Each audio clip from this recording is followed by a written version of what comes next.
ẹ̀yin ènìyàn wa ó dojú ẹ̀ àwọn ọmọ ìjọ rìdíìmù wọ́n ti bínú tán o àwọn ọmọ ìjọ rìdíìmù wọ́n ti tẹ̀ sí bàbá Adébóyè lójú wòtòwòtò àwọn ọmọ ìjọ rìdíìmù wọ́n ti yarí o wọ́n ní àṣẹ bàbá Adébóyè àṣẹ wọ́n ń tọ́ àwọn ni láti yọ ọjọ́ yìí wọ́n ní bàbá Adébóyè sọ fún àwọn ní ọjọ́ ẹtì tó kọjá yìí ìyẹn ni Friday tó kọjá wípé àwọn tí àwọn jẹ́ gbogbo ọmọ ìjọ rìdíìmù ní gbogbo inú Nàìjíríà o wípé àwọn máa ní àwẹ̀ ọjọ́ mẹ́ta wípé táwọn bá gba àwẹ̀ ọjọ́ mẹ́ta yẹn ní Friday Saturday wípé Sunday ẹ̀ tó bá di ọjọ́ ọ̀sẹ̀ àwọn máa wá ṣe ìwọ́de àwọn máa ṣe ìfẹ̀hónúhàn lóní wọ́ọ́rọ́wọ́ àwọn máa dé ṣọ́ọ̀ṣì ní ọjọ́ Sunday o ní bàbá Adébóyè bá yí ohùn padà wípé àwọn ti gba ìpè látòkè o wípé ìfẹ̀hónúhàn táwọn sọ fún gbogbo ọmọ ìjọ wípé kí wọ́n gbààwẹ̀ páwọn máa ṣe yẹn wípé kò lè wọ́ọ̀kì mọ́ o bíi ti báwo ṣé àwọn nǹkan tó ń ṣẹlẹ̀ nínú ìlú iṣẹ́ kò kan àwọn ni ètò ààbò tó sí iṣẹ́ kò kan wọ́n ni àwọn kìrìsìtẹ́nì tí wọ́n ń pa iṣẹ́ kò kan ẹ̀yin ni gẹ́gẹ́ bí adarí general overseer àwọn tó jẹ́ káàní iṣẹ́ wo gan ni wọ́n ń ṣe kí ni ìgbésẹ̀ tí wọ́n ń gbé lórí ìpànìyàn insecurity tó wà nínú ìlú ẹ̀yin ènìyàn wa brother ẹ bá wa ń wò yìí wọ́n ní láti ìgbà táwọn ti wà ní kékeré làwọn ti mú bàbá Adébóyè gẹ́gẹ́ bí role model àwọn pé ìgbà yẹn gan àwọn ò tẹ̀sí darapọ̀ mọ́ rìdíìmù gbogbo àwọn ìwé gbogbo àwọn kóòtù máa ń kọ síta gbogbo ẹ̀ làwọn máa ń tẹ̀lé pé eléyìí tí wọ́n ṣe wọ́n ní wọ́n bà ojú àwọn jẹ́ ṣé gẹ́gẹ́ bí adarí nínú ẹ̀sìn general overseer ṣé bí ẹ ṣe fẹ́ dákẹ́ lélẹ́ yìí ni tí wọ́n máa pa kìrìsìtẹ́nì tí wọ́n máa pa àwọn èèyàn christian genocide sọ nǹkan kan lé lórí ẹ̀yin kan náà lè jáde lóṣù tó kọjá ẹni lè yọ Rẹ̀mí Tinubu kúrò ní ipò pásítọ̀ torí pé ó tẹ̀lé normal processing ọ̀dẹ́ẹ̀lì ẹ̀ ni Pásítọ Adébóyè àwọn náà ló jáde ló sọ bẹ́ẹ̀ àwọn ọmọ ìjọ rìdíìmù wọ́n ti bínú tán wọ́n ti tẹ̀ sí bàbá lójú wípé so láti ọjọ́ yẹn ń tọ́ àwọn ní ẹ má jẹ́ kí á gbókùnrin ilé olóró jẹ́ kí á fi ohùn sí kẹ́ bá wa gbọ́ ọ̀rọ̀ lẹ́nu bọ́dà wa yìí ọmọ ìjọ rìdíìmù pọ́nbélé gidi ni wọ́n tí wọ́n náà wọ́n wà nínú ilé ìjọsìn nígbà tí bàbá sọ wípé a ní a máa gbàwẹ̀ lẹ́yìn àwẹ̀ àwọn máa jáde ìfẹ̀hónúhàn kí ọ̀rọ̀ tó ti wá yí padà ẹ bá wa gbóhùn sókè. mo ṣẹ̀ṣẹ̀ ti chọ́ọ̀chì dé ni ṣùgbọ́n èní jẹ́ ó wà lára àwọn ọjọ́ tí ìbànújẹ́ àti ìpòrúurú ọkàn tó bá mi jù. ní last week Sunday I'm a member of the Redeemed Christian Church of God, a devoted member. ní last week Sunday wọ́n sọ fún wa wọ́n la máa gbàwé ọjọ́ mẹ́ta which started on Friday Saturday tó parí lẹ́nu. wọ́n wá ní èní Sunday kò ní sí service throughout this country ní Redeemed Christian Church of God.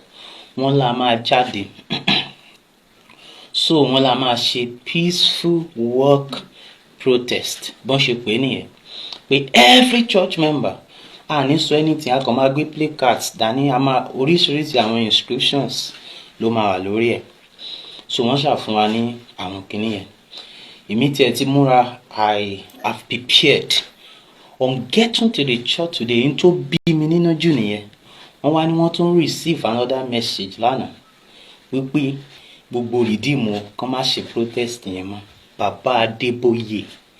Now àwọn èèyàn ti máa ń stand against the Church of God. I will never do that because I believe in the person of Jesus Christ. ṣùgbọ́n nínú ẹ̀yin pásítọ̀ wa ní Nàìjíríà mi ò ní ẹ̀fà gbà yín gbọ́ nítorí wípé tí Ọlọ́run sọ ọ̀rọ̀ Ọlọ́run lèmi máa tẹ̀lé nítorí wípé the wife of the president of this country Olúrẹ̀mí Tinubu ó jẹ́ pásítọ̀ Redeem wọ́n gave order ẹ̀dẹ̀ stop protest yẹn. Bàbá Ọlọ́run á bí yín camp president Ọlọ́run á bí yín PFM president Ọlọ́run á bí yín pé báwo lẹ ṣe ṣe ẹkún gbọ̀n mi ní church lẹ́nu. I am a teacher. Ẹ wo bọ́n ṣe behead teacher ní Ọ̀yọ́ state l'Ógbómọ̀ṣọ́.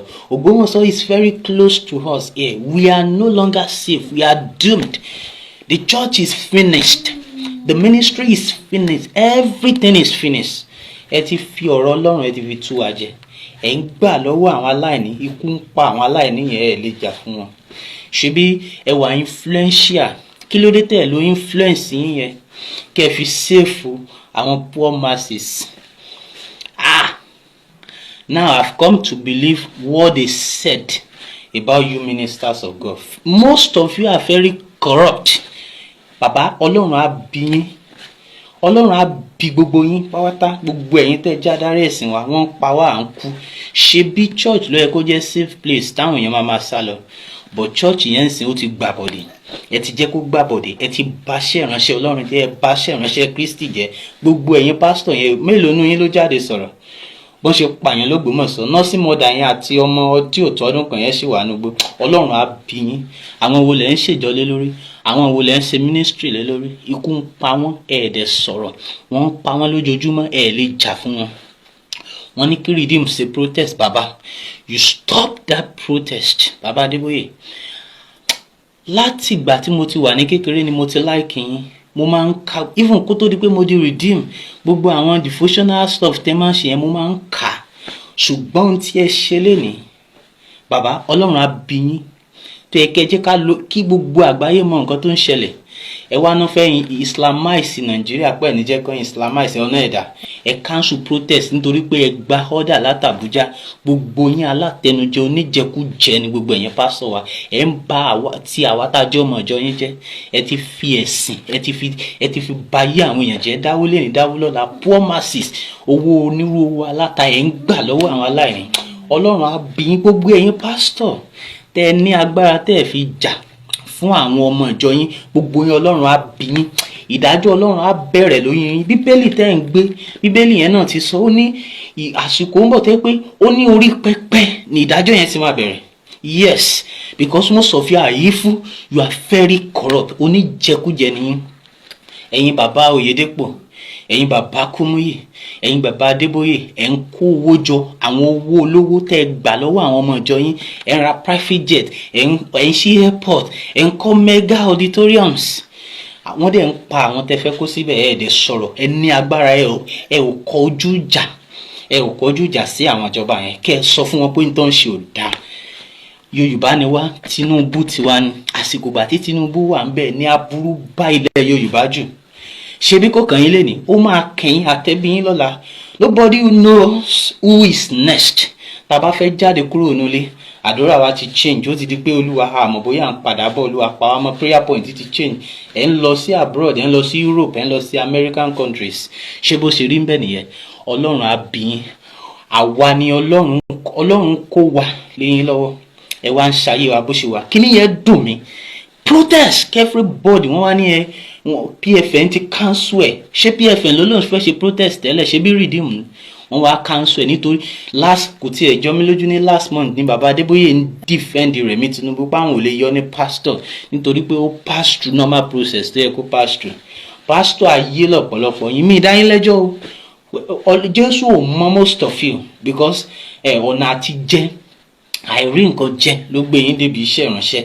Orílẹ̀-èdè yẹn ó yẹ kẹ́ jẹ́ kájọ sowọ́pọ̀ ká tún ṣe. Stew náà ẹ̀dẹ̀ tó ń bàjẹ́ sí. Yes, Ọlọ́run á bí yín. Ẹ jẹ́ kí n kan tí Bíbélì yẹn tẹ́ fi ń tàn wá jẹ in tó sọ nínú ìwé Joel ní Yorùbá, Joel in English, orí kejì verse 16 and 17 sọ wípé ẹ kó àwọn ènìyàn jọ, ẹ ya ìjọ sí mímọ́, ẹ pe àwọn àgbà jọ, ẹ kó àwọn ọmọdé jọ àti àwọn tí ń mu ọmú. Jẹ́ kí ọkọ ìyàwó jáde kúrò ní ìyẹ̀wù ẹ̀ àti ìyàwó kúrò nínú ìyẹ̀wù rẹ̀. Jẹ́ kí àwọn àlùfáà, àwọn ìránṣẹ́ Olúwa sọkún láàrin ìloro àti pẹpẹ. Ó ní kẹ́ ẹ sọkún láàrin ìloro àti pẹpẹ. Sì jẹ́ kí wọ́n wí pé dá àwọn ènìyàn rẹ sí, Olúwa, má sì fi ìní rẹ fún ẹ̀gàn tí àwọn kèfèrí yóò fi máa jọba lórí wọn. Èéṣe tí wọn ò fi wí nínú àwọn ènìyàn pé ọlọ́run wọn á dà. Bàbá, ọlọ́run yín dà. Oyèdépò, ọlọ́run yín dà. Bàbá Kúmúyì, ọlọ́run yín dà. Olúkọ̀yà, ọlọ́run yín dà. Gbogbo yín ọlọ́run yín dà. Ẹ má fi ẹ̀sìn, ẹ ti fi ẹ̀sìn báyé àwọn ènìyàn jẹ́. You don't fight for your brothers. Àwọn tẹ́ pè lọ́mọ ìjọ, wọ́n ti slaughter gbogbo wọn. Wọ́n ti displace so many people. Àwọn èèyàn ò nílé lórí mọ́. Ẹ̀dẹ̀ ń wàásù. Irú wàásù wo ló wà lẹ́nu yín? Irú ìwàásù wọ́n tún wá ní ká ṣe peaceful protest. Ẹ tún wá cancel ẹ̀. Gbogbo ẹ̀yin pásítọ̀ yẹn Ọlọ́run á bí yín. Gbogbo ẹ̀yin tó yẹ pé ẹ ti corrupt ara yín. Nǹkan tẹ́ ń gbà lọ́wọ́ àwọn olóṣèlú. Ẹni tó yẹ kí ẹ jẹ́ ká pọwọ́pọ̀ ká lé Tinubu dànù. Ní máa yẹn tó jẹ́ ọmọ wa tó wá tó ń fikú pa wá. Ògbómọ̀ṣọ́ bí báyìí ẹgbẹ́ wa ló wà ní Ògbómọ̀ṣọ́ North. We are very very close. We are no longer saved. Nothing is left. Ẹ wá ń parọ́ ẹ̀ ń fi tàn á jẹ. I'm a redeemed Christian Church of God member, a devoted member. I am a teacher by profession. Tí mo bá lọ sí school mi ó bọ́ sínú igbó, ẹ̀rù máa ń bà mí ni. Mi ò ní peace of mind. Mo máa ń tiẹ̀ kọ́kọ́ wò pé táwọn ọ̀gá bá sá lọ bó ní lives àwọn ọmọ yìí, àwọn ọmọ tá à ń kọ́. Ẹ ti bà everywhere jẹ́. Ẹ̀sìn ẹ ti fi ẹ̀sìn báyé àwọn ènìyàn jẹ́. Ní tí Jésù Kristi àti Ọlọ́run sọ ẹ ò ṣe mọ́. Mámónì lọ́lọ́run yín. Owó lẹ́ ń sìn, owó. Tẹ́ bá ti rówó yín tó ń ṣe yín ti tán. Nítorí pé Rẹ̀mí Tinubu wà influential. Ẹ wá cancel peaceful protest tó yẹ kí gbogbo rìdíìmù ṣe lénìí. Ẹ dẹ̀ sọ wípé ẹ̀yin ẹ jẹ́ bàbá. Ọlọ́run yín dà. Bíbélì sọ ó ní kí àwọn ènìyàn má bí. Ọlọ́run yín dà. Ẹ jẹ́ kó Ọlọ́run yín wá save wa. Kì í ṣe Ọlọ́run tèmi mọ̀ tó dá yàtọ̀run. Kì í ṣòun lèmi mọ̀ tẹ́ ń ṣe. Mo doubt ẹ̀ pé bóyá òun lẹ́ ń sìn. Yes, there is God. I believe in God and I believe in the person of Jesus Christ. But Jésù tẹ́yìn fi ń tú àwọn ènìyàn jẹ. Èmi wọ́n bí tẹ́ ti rí o. Ọlọ́run yín yẹn dà. If truly you have God, let him come and save us. Yes, enough is enough. Ẹ yé dì sí fún àwọn èèyàn. Ṣé bínú church náà ti pa àwọn èèyàn ní Kwara State? Kílẹ̀ rí ṣe sí camp president, you did not talk. PFM president ẹ̀ sọ̀rọ̀. Ẹ̀dẹ̀ ń parọ́ fáwọn èèyàn. Ẹ̀ ń gbowó lọ́wọ́ wọn. Ẹ̀ ń gbó àwọn tó ń jìyà. Ẹlòmíì ń bẹ̀gẹ́. Ẹlòmíì ń sa oríṣiríṣi ìdọ̀tí káàkiri kó fi rówó. Àwọn èèyàn wá tún contribute ní church lọ́jọ́ Sunday. Ẹ̀dẹ̀ tó máa gbà lọ́wọ́ wọn. Yes, you preach all day long pé ẹni tí ò bá dá tithe and offering kò lè rí ìjọba ọ̀run wọ̀. Yes, àwọn yẹn náà ń pa ń sìn. Àwọn tẹ́ ń náwó wọn tẹ́ ń gbà lọ́wọ́ wọn. Ọlọ́run á bí yín. I'm not in the right position to judge you, but I want to remind you that God's judgment is near. I want to remind you that the judgment of God is near. Yes, and it's going to start from you, right there from the altar. We are finished. We are doomed. Nigeria is doomed. The church is finished. The church is compromised. Yes, the church is corrupt. Religious leader, you are very, very corrupt. Our brothers and sisters in the bush, how many of you have come out to speak against these things? Everyone say wisdom is profitable. God is watching you. Ẹ̀yin ènìyàn wa, ṣé ẹ bá wa gbọ́ ọ̀rọ̀ lẹ́nu brọ́dà ẹ̀? Ẹ gbọ́, ta lènìyàn Ọlọ́run o ọ̀rẹ́? Ta wá ní ènìyàn Ọlọ́run báyìí? Inú nígbàgbọ́ wà o. Pásítọ̀ ti wọnú ayé. Òṣèlú ti wọnú pásítọ̀. Pásítọ̀ ti wọnú òṣèlú. Ọba ti dolóṣèlú. Pásítọ̀ ti dolóṣèlú. Gbogbo ẹ̀. Gbogbo wọn ló lọ́wọ́ ń bẹ. Gbogbo wọn ló lọ́wọ́ ń bẹ. Bí ilẹ̀ Yorùbá ṣe dà yìí. Gbogbo wọn ló lọ́wọ́ ń bẹ. Ẹ̀yin ènìyàn wa, jẹ́ ká rí èròǹgbà yín ní abẹ́ fọ́nrán yìí o. Bí Nàìjíríà ṣe dà yìí, gbogbo wọn ló lọ́wọ́ ń bẹ.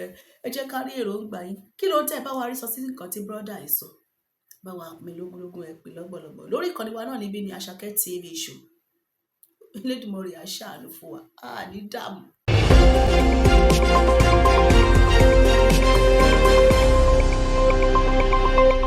Àṣàkẹ́ TV show.